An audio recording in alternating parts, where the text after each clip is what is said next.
Voilà.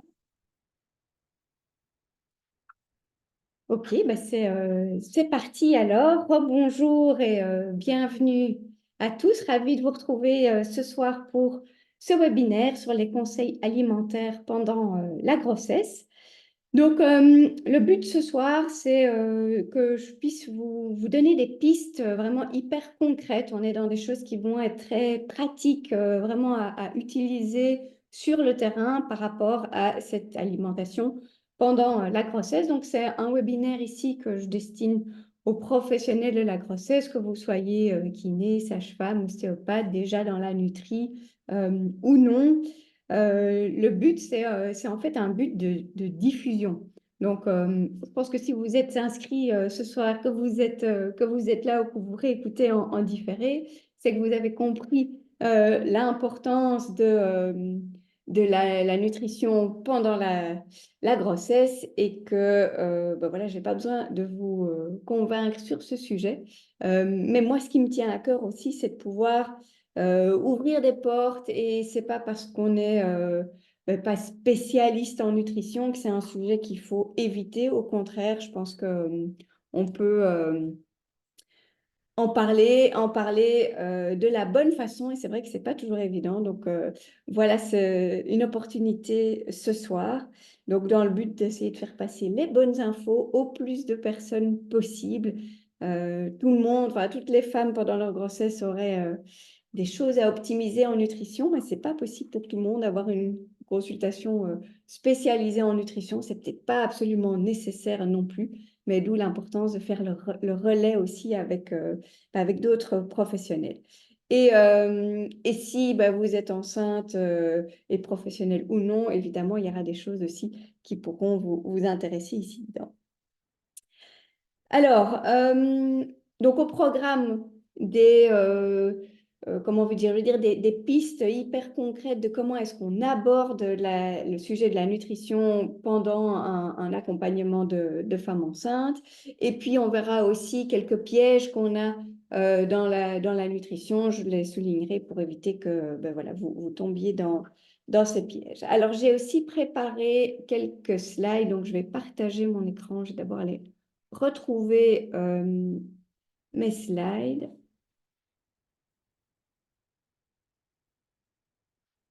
Voilà. Hop, hop.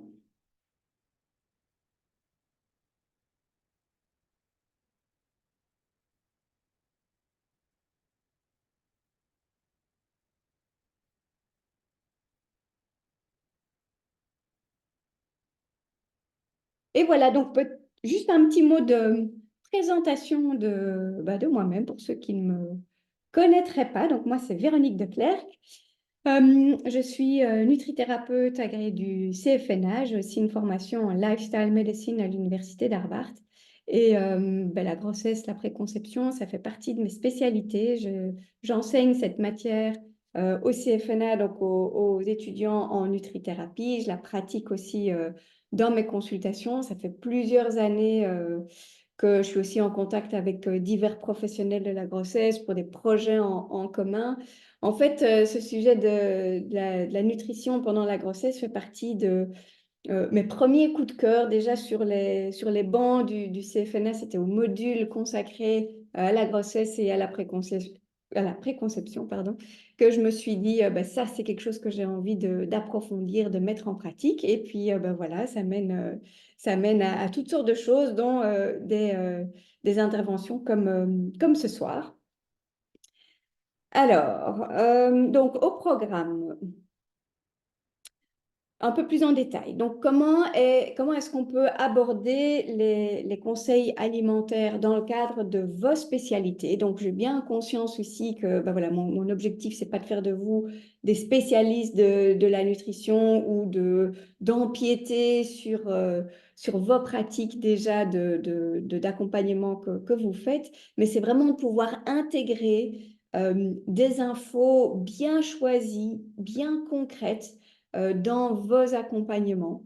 Et donc, on verra dans un premier temps comment est-ce qu'on aborde ça de la façon la plus efficace. Et puis, j'ai sélectionné 5 thèmes, 5 approches en fait pour faire passer des messages au niveau de l'alimentation et inciter finalement à des changements.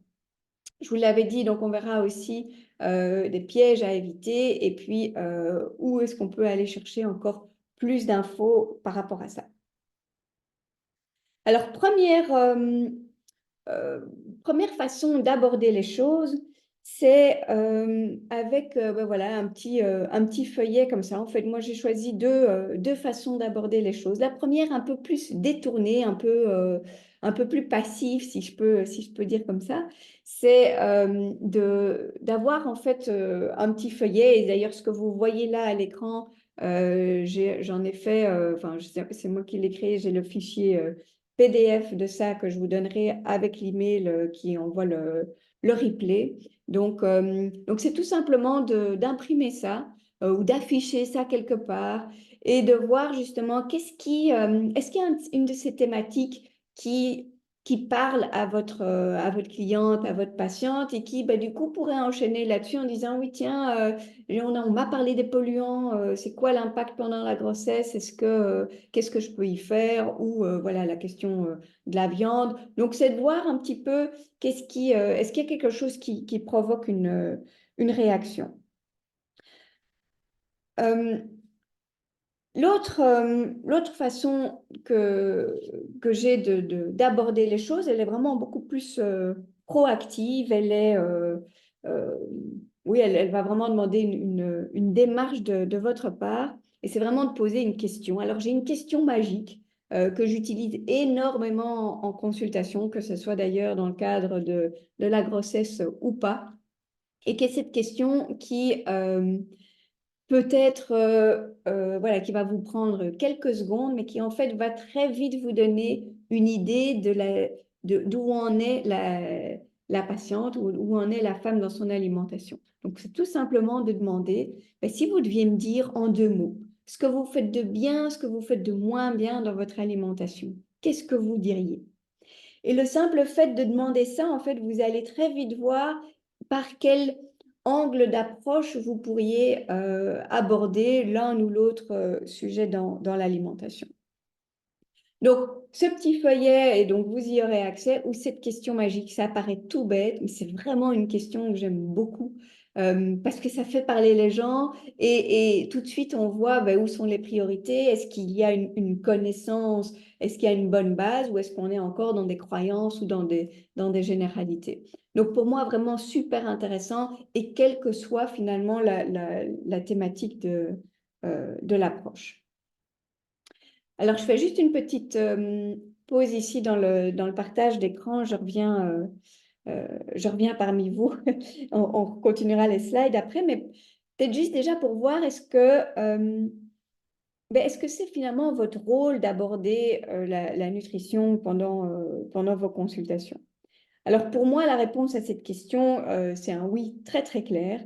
Parce que, ben, comme je le disais, cet enjeu de la nutrition pendant la grossesse, il est énorme. Même nous, enfin voilà, même moi qui suis quand même bien exposée à cette thématique, c'est fou tout ce qu'on découvre encore et c'est pas compliqué. C'est surtout ça qui me motive à parler de tout ça bien, bien calquer son alimentation, faire attention à la nutrition pendant la grossesse, c'est pas non plus hyper compliqué. Euh, mais les enjeux sont énormes. Donc clairement, oui, on n'a pas l'occasion en tant que nutritionniste, nutrithérapeute, de voir toutes les femmes enceintes et inversement, ben, pas tout le monde a envie de faire ce type de démarche, a l'opportunité, l'occasion de le faire.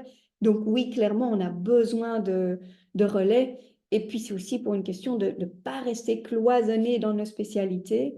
D'ailleurs, ça m'intéresserait que vous notiez dans le chat qu'est-ce que vous avez comme profession. Donc, j'en ai déjà vu certains, étudiante sage-femme pour Elodie, pas de souci pour l'arrivée. J'avais vu aussi kiné, naturopathe, donc sage-femme. Ceux qui n'ont pas encore répondu, peut-être me dire un petit peu euh, quelle profession vous exercez.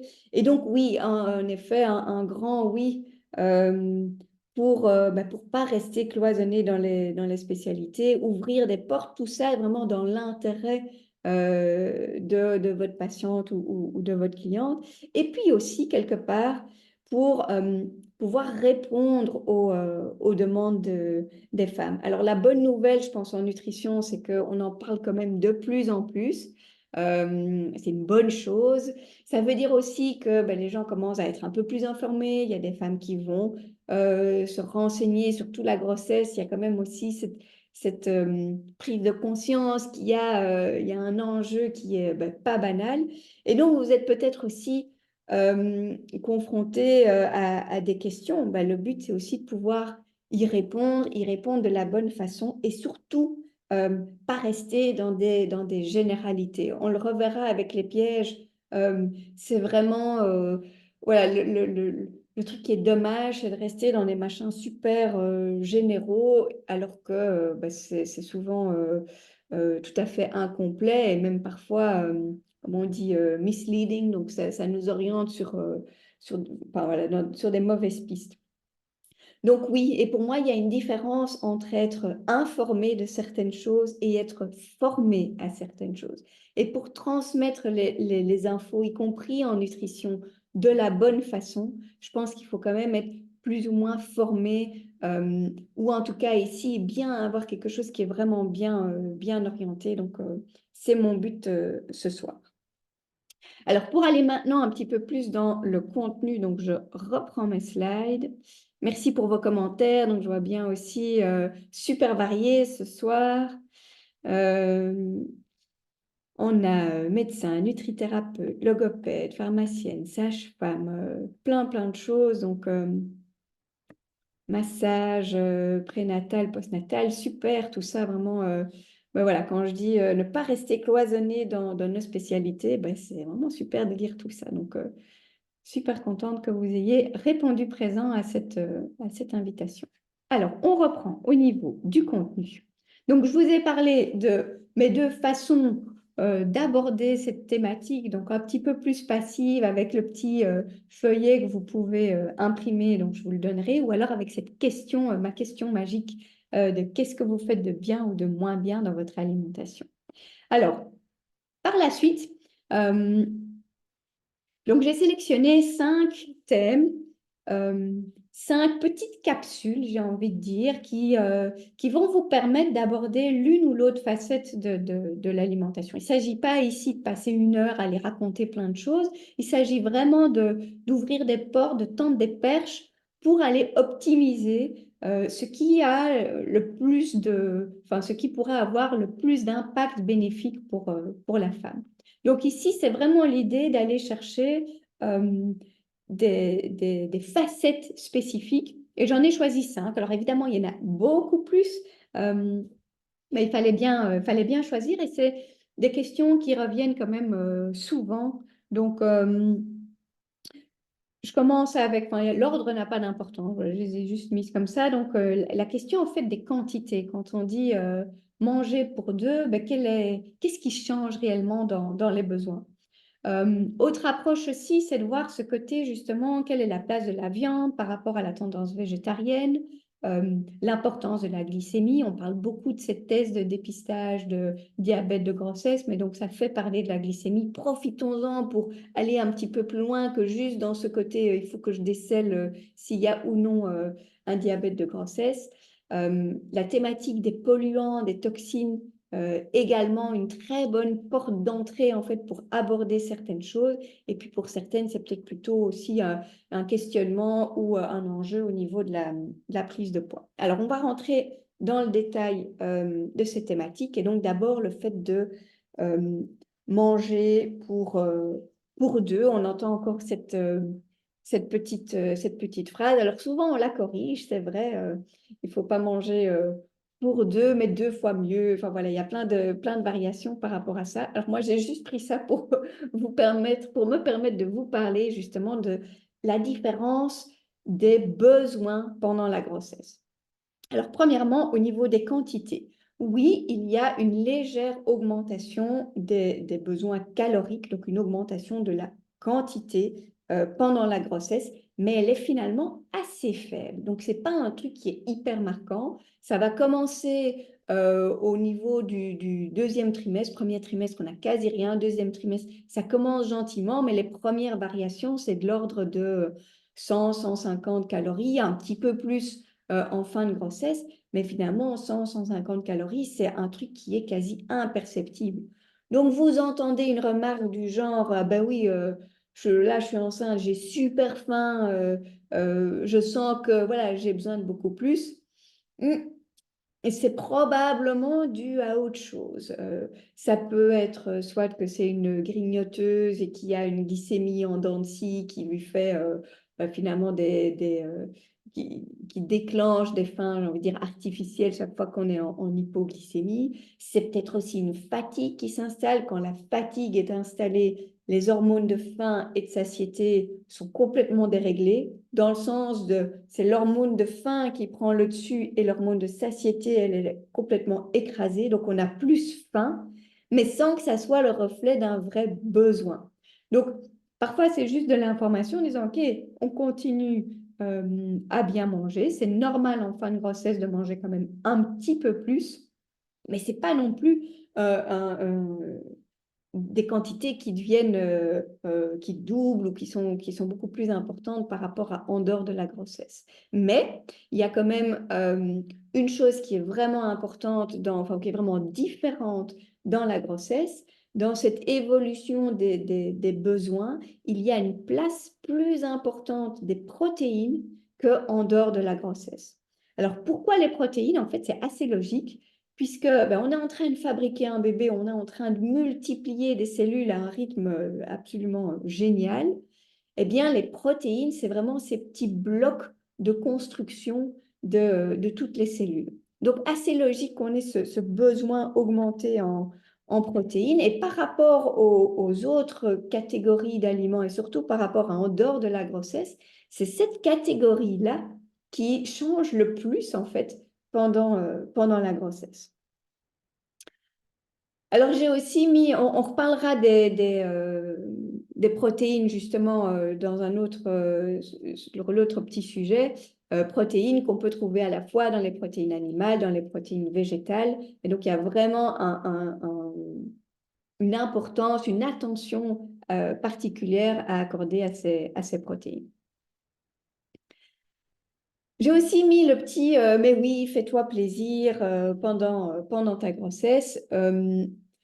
Ben, alors évidemment, j'ai rien contre se faire plaisir et l'alimentation pendant la grossesse ne doit pas être parfaite. Elle ne doit jamais être parfaite. Il ne faut pas devenir parano de son alimentation. Je pense que le stress qu'on peut générer à se dire il faut absolument que je fasse tout bien, ben, il est pire que peut-être voilà, le gros écart qu'on peut faire. Donc même si ce n'est pas toujours très bien, il faut quand même faire juste attention à le fais-toi plaisir. On s'en fout de ce qui se passe autour parce qu'on reste avec des besoins accrus. J'ai mis l'accent ici sur les protéines, mais c'est évident aussi pour tout ce qui est vitamines, minéraux. Donc voilà, une alimentation avec les différentes catégories qui sont bien représentées, ça reste la base, évidemment. Alors, autre petit point que je voulais aborder avec vous, c'est la question justement de la place de la viande et du côté végétarien. Alors, on entend de plus en plus dans le cadre d'une alimentation saine le côté moins de viande, plus de végétaux. C'est tout à fait correct, je vais dire, euh, en général. Hein, en moyenne, il faudrait que les gens consomment beaucoup moins de viande et beaucoup plus de végétaux, mais ça s'adapte, ça ne s'applique peut-être pas de la même façon à la grossesse. Justement, bah, d'une part, on vient de le voir avec ce besoin en protéines, et c'est vrai que les protéines d'origine animale sont plus concentrées en protéines. Donc, pour 100 grammes d'un aliment, poisson, viande, volaille, on a plus de protéines que dans 100 grammes de la plupart des végétaux. Donc déjà là, pour arriver à la bonne dose, ben, c'est pratique d'avoir le côté animal. Et puis, il n'y a pas que l'impact des protéines, il y a aussi les enjeux cruciaux sur deux minéraux en particulier qui sont assez centraux dans la grossesse, qui sont le zinc et le fer. Et le zinc et le fer, ils ne sont bien absorbés que s'ils proviennent des protéines animales.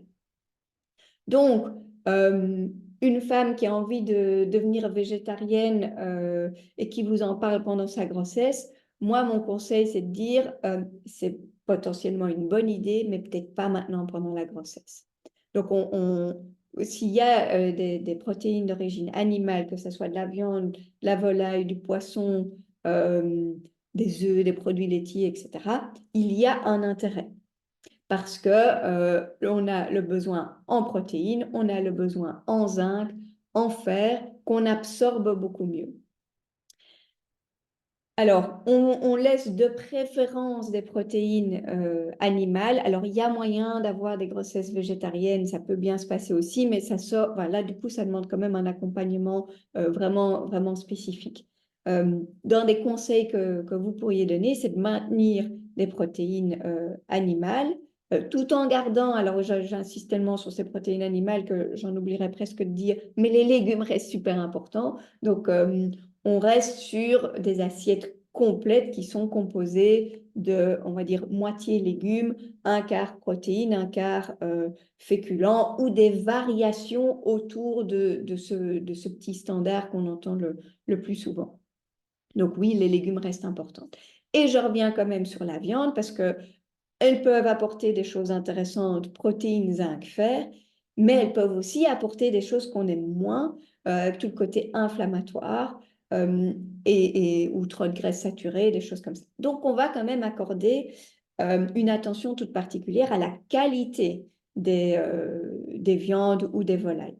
Et là, c'est très simple, on devrait être sur des aliments, des viandes qui soient non transformées.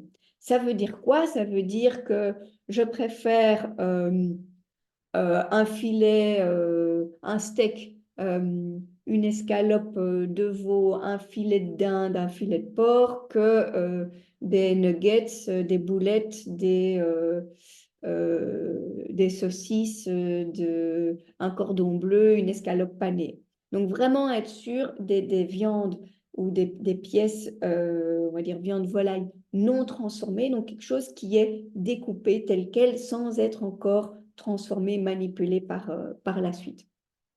Et là, ça, c'est vraiment un point important. Quelque part, on ne pourrait pas distinguer le conseil de on a besoin de protéines, on a besoin de bonnes sources de zinc et de fer du côté, mais il faut des sources qualitatives, donc les bonnes formes et également bio si possible, ou alors label bio ou pas label bio, enfin on s'en fiche du label, c'est ce qui se cache derrière qui compte, donc avoir des aliments qui soient ben, avec plus de bonnes choses et moins de mauvaises choses, résidus de pesticides, antibiotiques, etc., etc.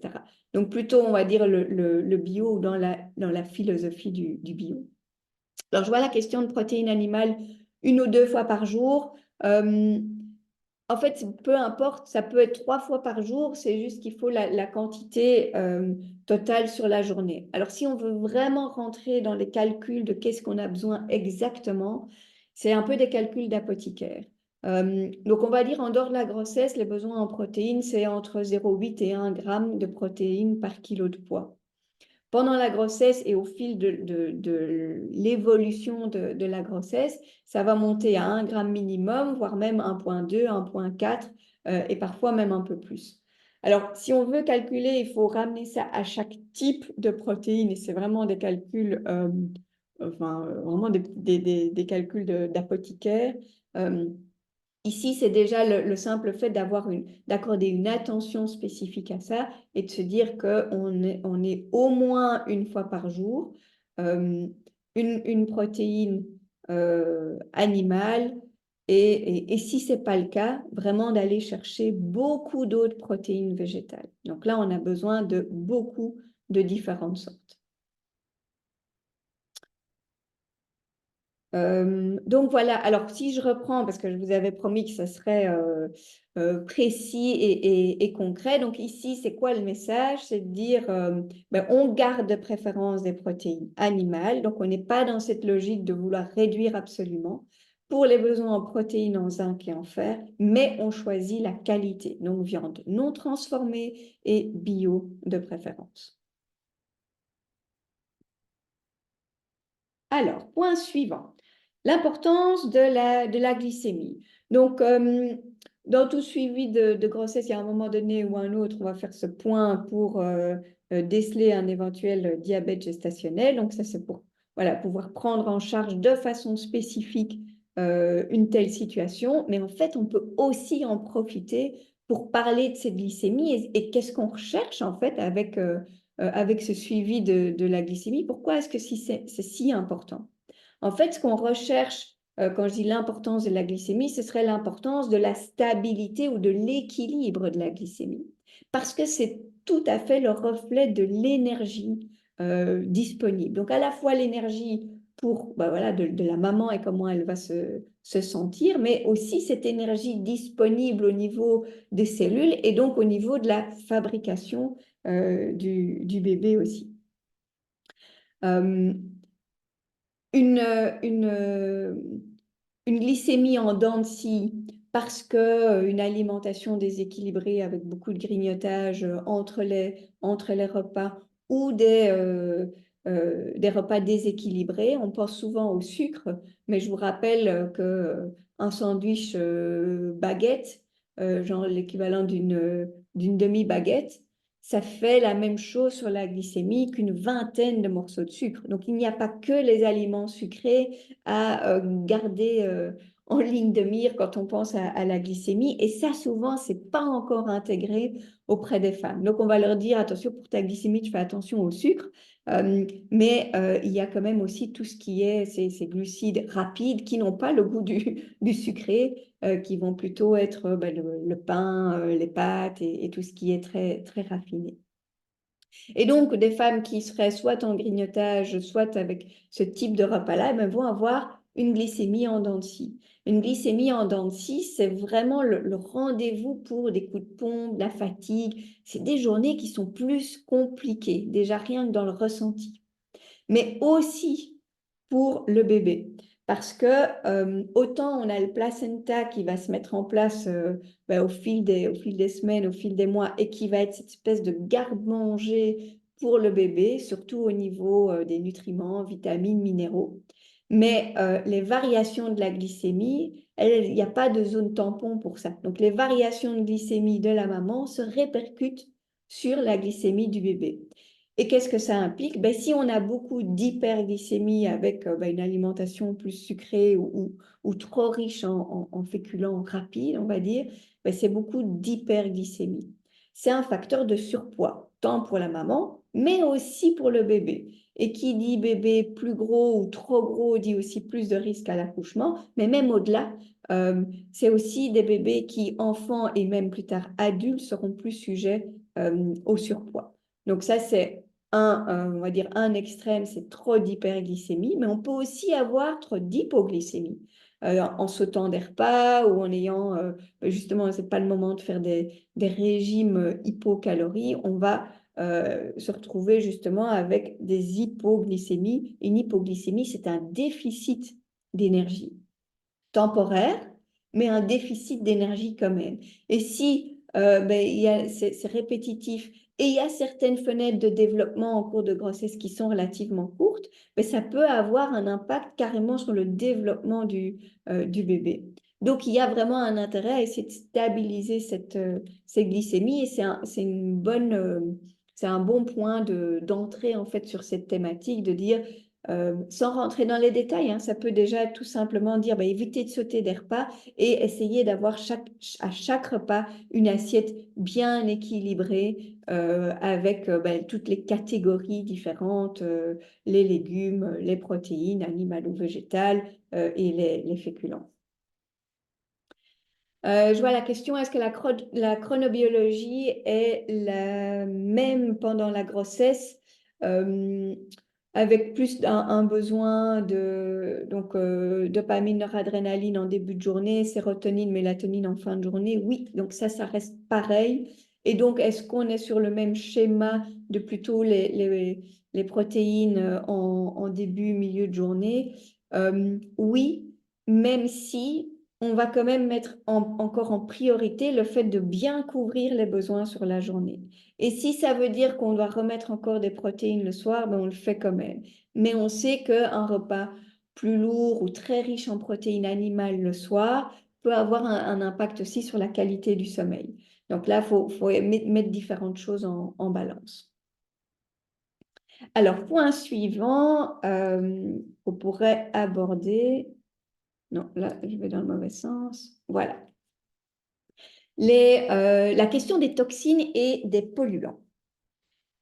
Alors, c'est aussi un sujet dont on entend de plus en plus parler et c'est un sujet qui peut carrément faire flipper parce qu'au plus on est informé, au plus on se dit ah, mais au secours, il y en a partout et ils sont super mauvais et on ne sait pas les éviter. Ben oui, justement, on ne sait pas tout éviter.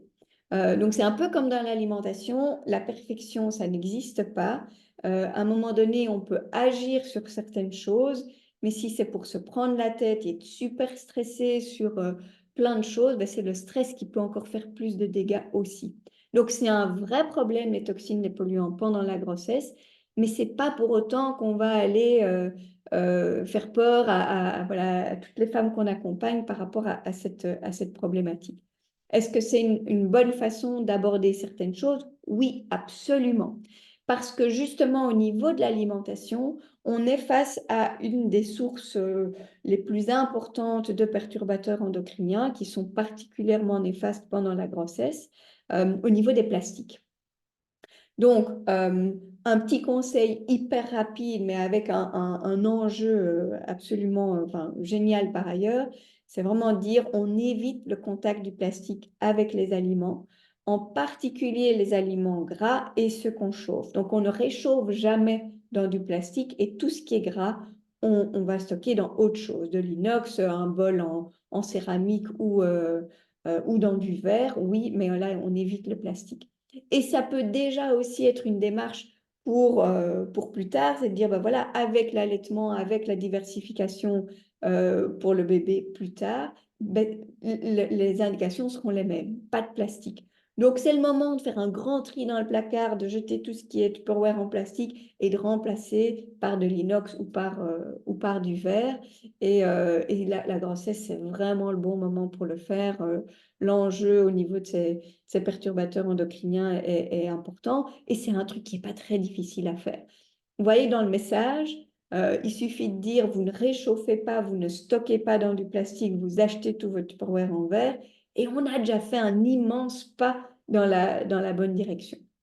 On peut aller plus loin encore au niveau de ces toxines et de ces polluants en disant, ben voilà, on privilégie une alimentation bio, ben comme je le disais, pour les protéines, mais ça là pour tout, évidemment, que ce soit les légumes, les épices, les céréales, enfin voilà, tout ce qu'on peut manger, ben, au plus c'est bio, enfin, au plus on en a de bio, au mieux c'est. Et donc, je le répète, le label bio ou pas, mais l'idée d'avoir ben, des aliments moins aspergés. Un autre point par rapport aux toxines, c'est aussi cet impact ou cette présence de toxines dans tout ce qu'on utilise en fait dans la maison et dans les cosmétiques. Donc là aussi, voilà, on peut creuser un petit peu plus loin et dire, tiens, au niveau des cosmétiques ou des produits ménagers, est-ce qu'il n'y a pas des choses qu'on pourrait ne plus utiliser ou choisir des alternatives qui soient plus clean de ce côté-là. Alors, autre point aussi qui peut être un bon point d'accroche, c'est la question de la prise de poids. Donc forcément, pendant la grossesse, il y a une prise de poids. Cette prise de poids, elle est normale si elle se situe plus ou moins entre 9 et 12 kilos, avec une accélération de la prise de poids en fin de grossesse. Donc si on est au 6e mois et qu'on est déjà à 10-12 kilos, il va falloir faire attention pour la suite parce que ça s'accélère en fin de grossesse. Alors, j'explique souvent, moi, en juste quelques mots ici, que la prise de poids pendant la grossesse, il y a une partie qui est normale et souhaitable, ça c'est clair et net, mais au-delà de cette prise de poids standard, on est sur quelque part un surpoids, une prise de poids qui n'est pas nécessaire. On entend quand même encore souvent de, ah oui, j'ai pris beaucoup de poids parce que la fatigue, le stress, ben voilà, il y a plein de bonnes excuses par rapport à ça. Et puis on dira, bah oui, tu les perdras après et avec l'allaitement, ça va aider, etc. Oui, c'est vrai en partie, mais il y a quand même une info qu'il ne faudrait pas laisser passer, qui est le fait que la prise de poids pendant la grossesse a un mécanisme particulier. Alors, en dehors de la grossesse, quand on grossit, ben, c'est nos cellules de graisse qui s'appellent les adipocytes qui vont gonfler. Un adipocyte, il peut faire jusqu'à 50 fois sa taille d'origine. Il est fait pour ça. Donc, c'est vraiment un stockeur de gras. Donc, ça, c'est ce qui se passe quand on grossit. Ben, nos adipocytes, ils gonflent. On maigrit, hop, ils reprennent, ils rétrécissent, ils reprennent leur taille de départ.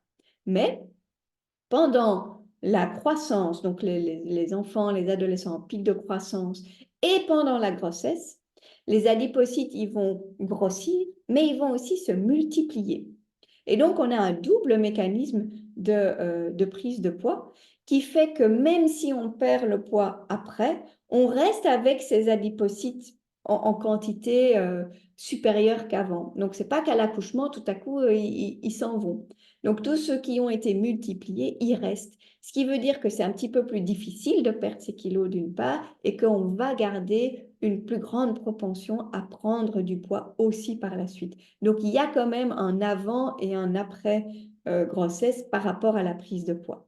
Et le nombre de fois où j'explique ça et la femme en face de moi me répond, mais si on m'avait dit ça, j'aurais quand même abordé les choses différemment pendant ma grossesse. Mais voilà, c'est la petite explication qui peut faire prendre conscience de ben, je vais juste pas complètement laisser aller les choses. Pas tomber dans l'inverse non plus, hein, je l'ai bien dit, pas de régime hypocalorique non plus. Mais si on sent que voilà, la prise de poids euh, commence à s'accélérer un petit peu, que c'est un sujet de question par rapport à votre accompagnement, ben, c'est là-dessus que vous pouvez rebondir en disant il y a la norme, c'est ça, entre 9 et 12 kilos. Plus que ça, attention parce qu'il y a un double mécanisme. Il y a les adipocytes qui grossissent et les adipocytes qui se multiplient, ce qui laisse des séquelles, ce qui laisse des conséquences aussi par la suite. Est-ce que vous avez des questions par rapport à ces petits points-là?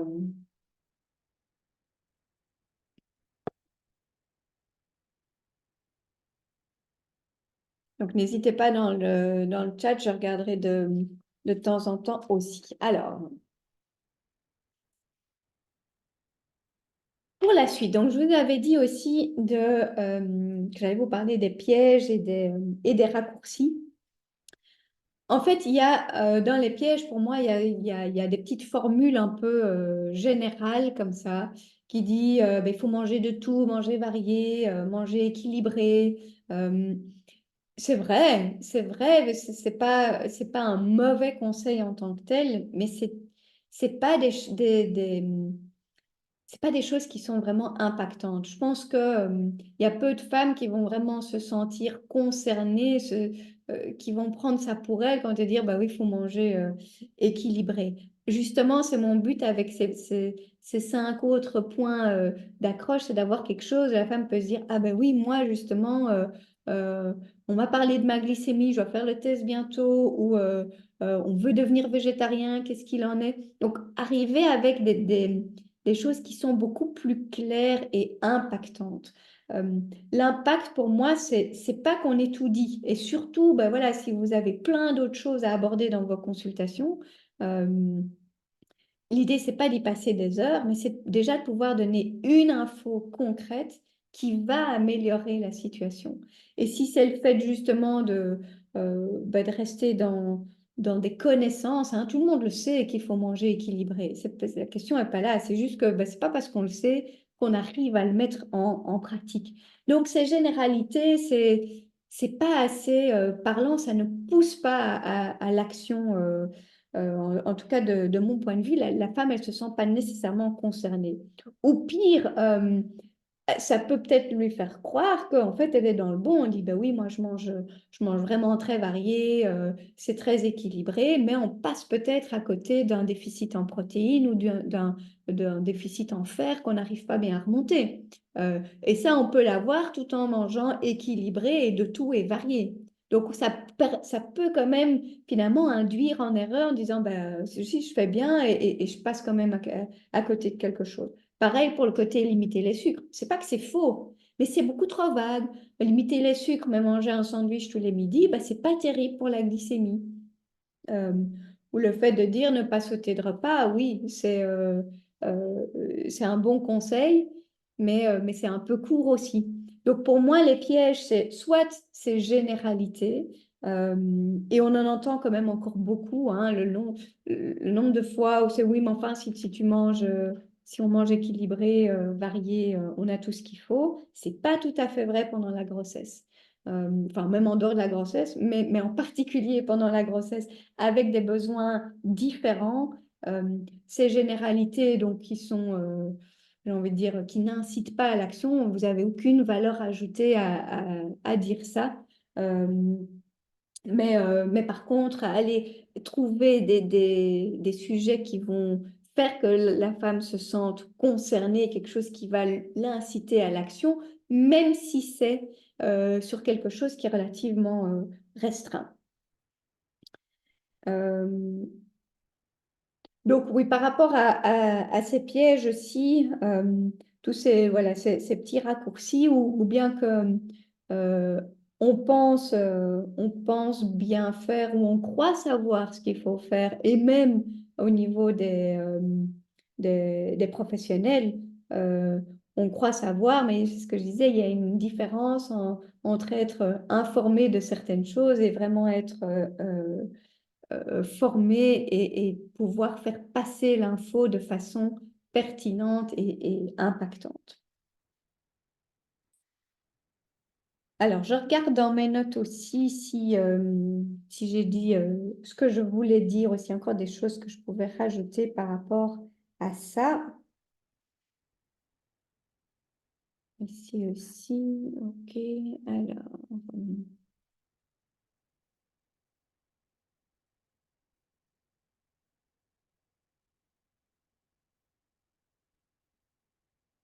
donc là, dans vos questions, des, euh, des graines germées.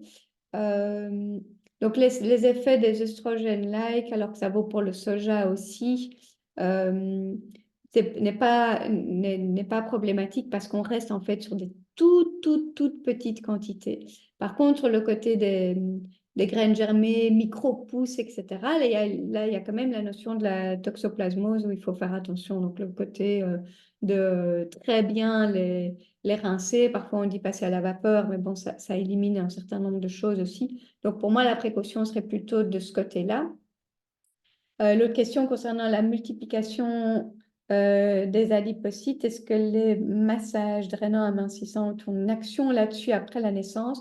Pas sur la multiplication, sur le fait qu'on peut activer, que ça peut aider à éliminer la graisse, mais on est sur l'autre mécanisme. On est sur le mécanisme de favoriser la réduction de la taille par un effet drainant, mais le côté drainant ne va pas faire qu'on élimine des adipocytes. Donc, une fois qu'ils sont là, ils y restent. Est-ce qu'il y avait encore d'autres choses?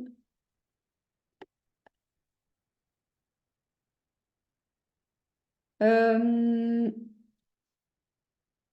donc, Corinne, c'est quoi les autres sujets secondaires? Euh, Vous pouvez me préciser un peu dans le chat, j'essaierai de répondre. Alors, ben, justement, c'est peut-être ça, en fait, pour, euh, pour aborder d'autres choses que ce qu'on a vu ici. Alors, J'espère que c'est pas trop frustrant qu'il y ait juste quelques petites capsules ici.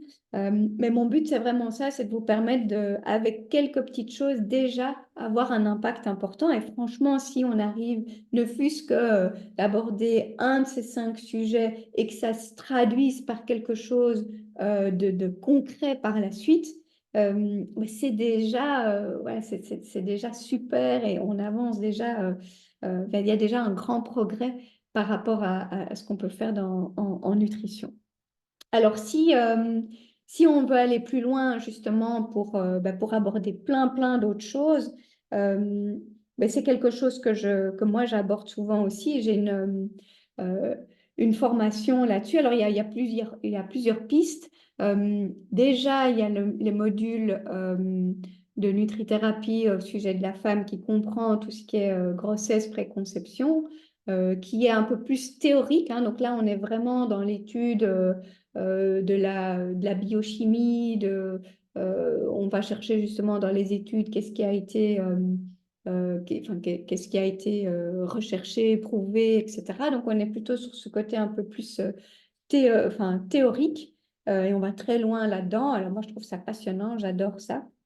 Mais ici, ce que je vous propose aussi, c'est d'aller vraiment beaucoup plus dans le côté pratique et dans le côté qu'est-ce qu'on transmet en consultation, comment est-ce qu'on va faire en sorte que l'info, elle passe de façon concrète à la femme enceinte. Et donc, j'ai une formation qui s'appelle Les incontournables de la nutrition pendant la grossesse. C'est la 4e fois que je propose cette formation. Donc là, je relance un groupe. Donc, si ça vous intéresse d'aller plus loin, justement, mais ça, c'est, j'ai envie de dire, la suite de ce que vous avez ici avec comment compléter votre prise en charge avec ces conseils nutritionnels judicieux euh, de façon concrète également. Donc, on est vraiment sur de la pratique ici et moins de théorie. J'aborde aussi vraiment des outils que vous pouvez utiliser dans votre pratique.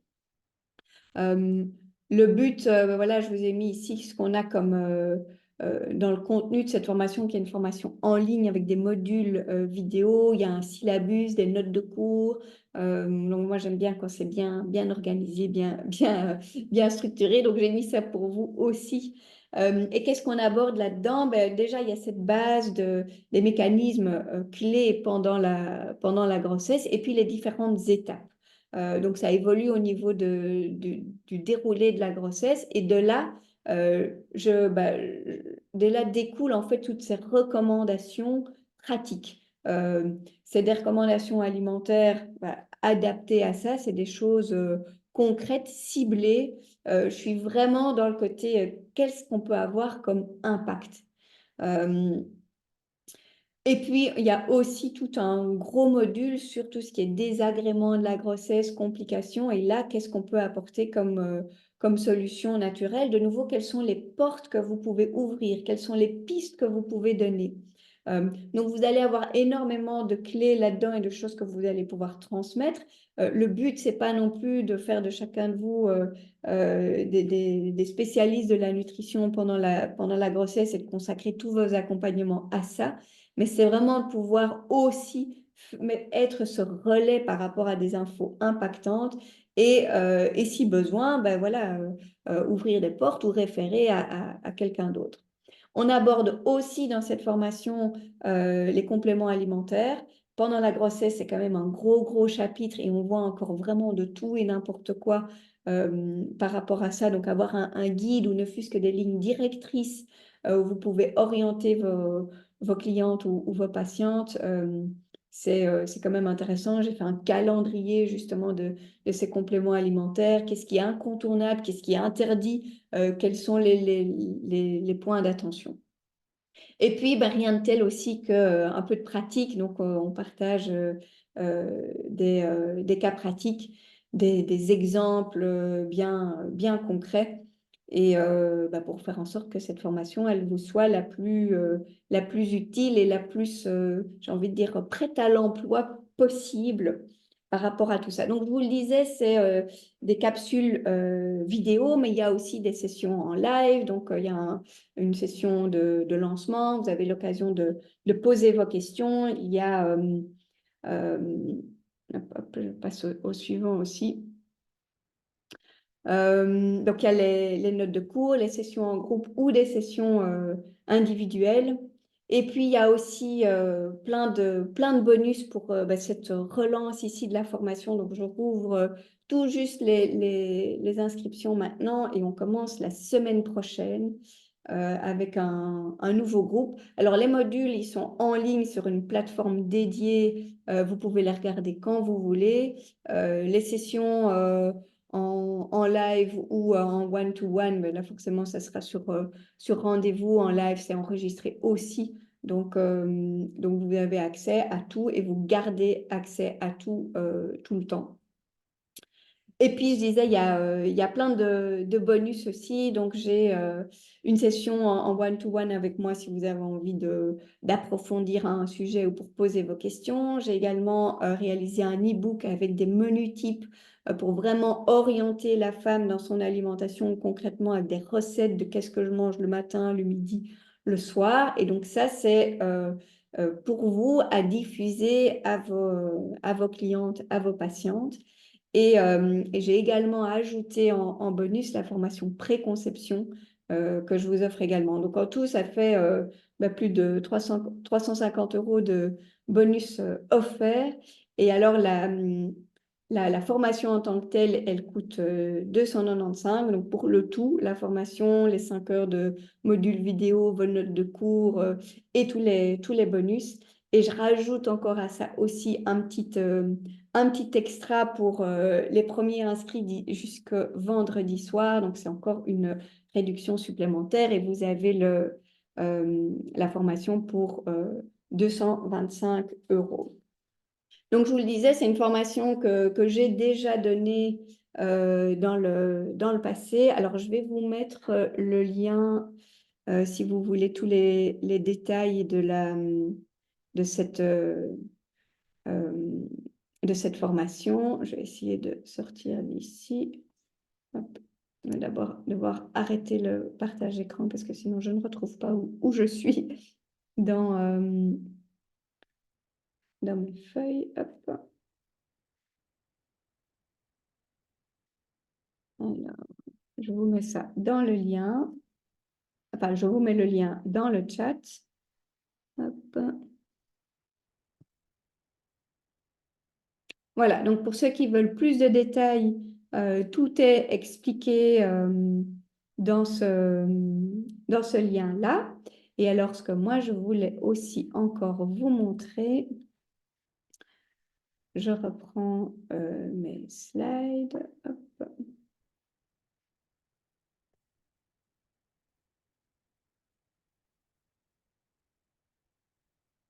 Et je repartage l'écran ici.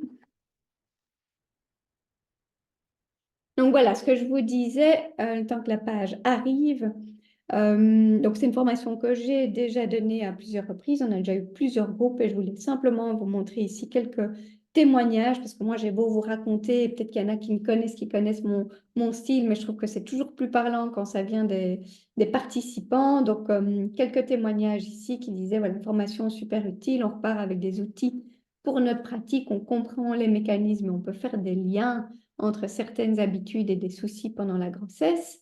La formation est super complète. La formation a répondu à mes attentes. J'apprécie la précision, la rigueur scientifique, les outils pratiques à utiliser dans les consultations. Et puis, formation très claire, bien adaptée à ma pratique, les menus au top. Donc voilà c'est le genre de retour que j'ai eu de ces formations, enfin des groupes passés. Donc à chaque fois, j'améliore un petit peu et donc, voilà, on essaye d'arriver à quelque chose qui est de plus en plus, enfin, de mieux en mieux et qui répond encore mieux à vos demandes. Donc, pour ceux qui auraient envie d'aller plus loin là-dedans et qui recherchent vraiment ce côté concret dans un accompagnement qui soit nutritionnel ou tout à fait différent, voilà, le but, c'est vraiment ça. Une formation qui s'adresse aux professionnels de la grossesse, mais qui peut évidemment avoir plein d'infos pour des femmes enceintes qui ne seraient pas nécessairement voilà, dans des accompagnements d'autres femmes enceintes. C'est du concret, mais enfin, c'est du concret, c'est du ciblé, ça c'est l'objectif, mais la base est quand même une base bien solide de compréhension. Alors, je vois encore la question, est-ce que c'est vraiment différent si on a déjà fait le CFNA? Alors, c'est clair qu'il y a les mécanismes que normalement vous connaissez déjà, mais c'est vraiment beaucoup plus orienté consultation. C'est orienté pratique, le but, c'est vraiment ça. Pour moi, je le vois comme un complément au CFNA. À la base, moi, c'est le contenu du CFNA qui m'a séduite et qui m'a dit waouh, mais tous les enjeux qu'on a par rapport à la nutrition pendant la grossesse. Et puis après, c'est comment maintenant est-ce que je mets ça en pratique, comment est-ce que je transmets ça à mes patientes. Et puis ben voilà, de fil en aiguille, j'étais amenée à rendre ça encore plus concis, encore plus ciblé, encore plus pratique, avec des outils comme le tableau des compléments, comme les menus, comme encore d'autres choses pour que ce soit vraiment des outils pratiques pour de la consultation. Donc moi, je dirais, c'est vraiment un complément au CFNA, même si c'est clair que ben, je ne vais pas inventer d'autres choses. Donc il va y avoir une partie de choses que vous aurez probablement déjà entendues. Donc pour Corinne et Charlotte, voilà la suite du CFNA. Si c'est un domaine que vous voulez mettre en pratique dans vos consultations, oui, il y a vraiment un intérêt. C'est focus beaucoup plus pratique et consultation par rapport au CFNA qui est quand même plus théorique. Est-ce qu'il y a d'autres questions? Est-ce que d'autres questions, d'autres témoignages, des choses que vous voulez dire? Donc, est-ce qu'avec la formation, on peut mettre en place des consultations en nutrition? Si vous accrochez tout de bout en bout, il y a moyen de meubler, enfin oui, de vraiment consacrer des consultations entières à ça. Tout à fait. Maintenant, vous ne pourrez pas répondre à tous les cas de figure ou à toutes les questions. Déjà, je pense que c'est le cas pour tout le monde. Donc, il faut aussi pouvoir mettre ses limites et référer à d'autres si c'est le cas. Donc ça, c'était, je veux juste reprendre sur la question de Virginia. C'est quoi votre formation ou votre base donc pour l'instant, pour que je sache un petit peu voilà, répondre plus précisément à cette question-là. Et d'ailleurs, oui, ça me fait penser aussi qu'à l'issue de cette formation, euh, vous avez aussi donc je vous remets un certificat comme quoi vous avez complété, vous avez assisté et fait toute la formation. Donc, ce n'est pas une formation qui est reconnue, voilà, qui est enfin, diplômante avec quelque chose, mais il y a quand même un certificat d'avoir fait cette formation. Est-ce qu'il y a des conseils pour le postpartum? Alors, le postpartum, il n'est pas, comment dire, je ne l'ai pas étayé dans les modules vidéo. Maintenant, c'est des questions qui reviennent souvent. Donc, dans les sessions de questions-réponses, et vous avez accès aux précédentes aussi, c'est des sujets qui sont abordés. Ou typiquement, s'il y a des questions là-dessus, on peut aborder ça soit en consultation, enfin en rendez-vous one-to-one, donc celui que je vous offre dans la formation, ou alors dans les sessions de questions-réponses. On peut les aborder aussi. De toute manière, si vous restez avec des questions au moment de la formation, qu'il y a des choses qui sont abordées, mais peut-être pas de façon suffisamment complète pour ce que vous aviez en tête, moi, enfin, vous m'envoyez vos questions, hein, je réponds. Alors, soit je regroupe les questions et on fait vraiment une séance de groupe, session questions-réponses, soit je vous réponds déjà immédiatement et je les diffuse enfin, au fur et à mesure. Donc, c'est pas que vous êtes coincé dans votre plateforme d'e-learning et que voilà, moi, je ne fais rien à côté. Ouais, c'est quelque chose qui peut être interactif. Vous me contactez, je vous réponds. Donc, s'il y a des choses qui manquent, n'hésitez pas, vous pourrez vraiment poser vos questions.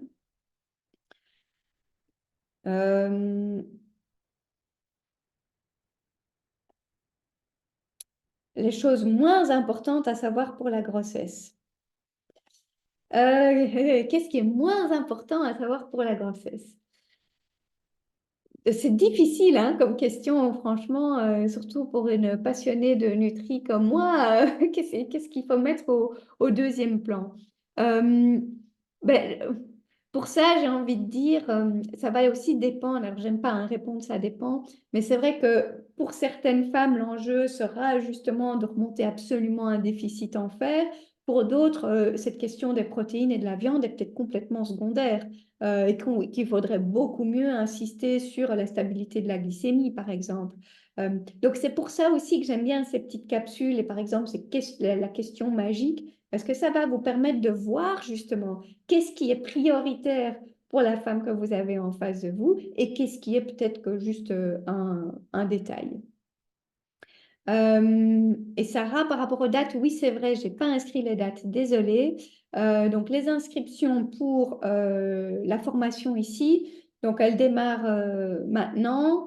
Vous avez le tarif spécial jusqu'à vendredi soir et je clôture les inscriptions lundi, donc je pense que c'est le 4 mars.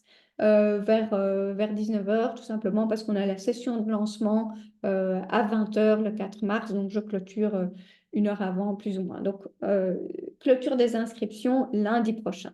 C'est ça qu'il faut retenir. Maintenant, pour vous, dites, oh, ben, c'est justement une période super chargée, je n'aurai pas l'occasion de me lancer dedans tout de suite. C'est pas grave. Une fois que vous avez vos accès pour la plateforme, vous gardez l'accès. C'est pas limité à un mois, 2 mois, un an. Vous gardez accès pendant tout le temps. Vous pouvez revenir autant de fois que vous voulez sur les modules. Tout ce qui est session de groupe en live sont enregistrées et sont remises aussi sur la plateforme. Donc, vous avez vraiment, vous gardez accès à tout. Oui, Virginia, je vois le côté massage prénatal, postnatal.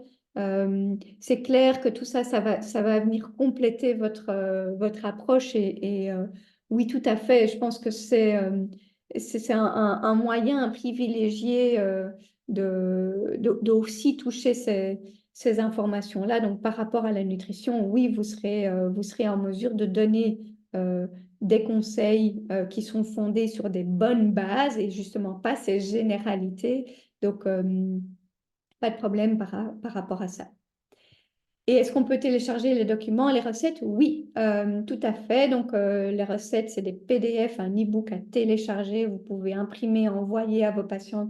Vous en faites ce que vous voulez. Les documents, les outils, c'est aussi des choses que vous pouvez télécharger. Les notes de cours. Donc, chaque fois qu'il y a des slides. Ici aussi, d'ailleurs, les slides d'aujourd'hui, je les mettrai dans l'email avec le replay. Mais quand vous êtes dans la formation, vous avez chaque fois aussi les notes de cours, les slides que vous pouvez télécharger pour tous les modules. Donc, c'est téléchargeable, vous les imprimez, vous les stockez sur votre ordinateur comme vous voulez. Est-ce qu'il y a encore d'autres questions? Alors, maintenant, tout de suite ou plus tard, hein, donc pareil, vous n'hésitez pas, vous m'envoyez un email, vous répondez aux emails de rappel que j'ai fait pour le webinaire, vous me répondez, donc demain, j'envoie le replay avec la petite fiche avec les 5 thématiques et tous les slides ici. Si suite à ça, vous avez des questions, vous répondez tout simplement à cet email-là et je réponds. Je suis le plus réactif par email. Si vous me trouvez sur Facebook, sur Instagram, vous m'envoyez des messages. Parfois, je suis un petit peu moins réactive. Je ne vais pas toujours regarder les messages de ce côté-là. Donc, si vous voulez une réponse, c'est plutôt par email. Alors, bah, s'il n'y a plus de questions, j'espère que j'en ai pas oublié. Donc, si jamais j'ai oublié de répondre à des questions que j'aurais peut-être pas vu passer, bah, vous me les reposez. Et bah, sinon, en tout cas, merci à toutes. Je pense qu'il n'y avait que des femmes d'être en direct ici ce soir avec moi. Et merci aussi à tous ceux qui regarderont ce replay. Donc, bah, j'espère vous revoir dans les formations, dans les sessions de groupe si vous avez envie d'aller plus loin. Et puis sinon, ben, on reste en contact à travers les newsletters, les réseaux. Et si vous avez des questions, ben, n'hésitez pas, vous pouvez toujours interagir. J'aime bien ça, l'interaction. Donc voilà, à bientôt tout le monde et bonne soirée.